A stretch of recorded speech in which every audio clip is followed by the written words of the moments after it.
daawadayaal ku soo dhawaada janankeenii Rio Socdaal waxaa sponsor gareeyay Aweys Amore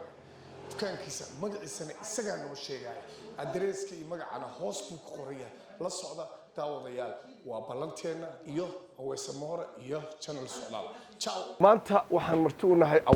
Aweys ayaan wareysan doonaa Harlesden baa joognaa barnaamijkaana waxaa soo qaban qaabiyay Rio Socdaal marka ku soo dhawow Aweys ku soo dhawow barnaamijkeena horta assalaamu calaykum waraxmatullaahi wabarakaatu dhammaan waa salaama ummadda Soomaaliyeed meel waliba dunida iyo dacaladeeda ay joogaan waxaan leeyahay assalaamu calaykum waraxmatullaahi wabarakaatu waxaan aad ugu mahad celinayaa Rio TV sida qiimaha leh sharafta leh ay igu tala galeen barnaamijna iga duubaan oo dukaankaygana ay xiiseeyaan oo meel waliba dunida ay gaarsiiyaan ay rabaan inay sameeyaan horta niyadooda Allah u yeelo waa idin duceynayaa waan ku mahadsantihiin idinkana inaa horumartiin aad u rajaynaa brother Aweys dukaankani xafte ku yaala dukaankan wuxuu ku yaalaa wuxuu u dhow yahay waxaan u dhaxeeyaa Harlesden iyo Church Road waxa u dhaxeeya wax weeyaan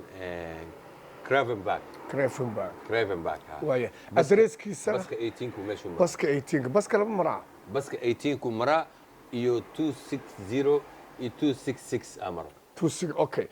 daawadayaal Aweys adreeska way inoo sheegay basaska marana way inoo sheegay Aweys dukaankan nooga waran sidoo macaamiisha Soomaalida waxa aad u qabanaysid adoo Harlesden degan waa dukaankii ugu horeeyay aan aragno uguna weyn oo macaamiil badan diyaarinay Aweys dukaanka bal faahfaahin si dadka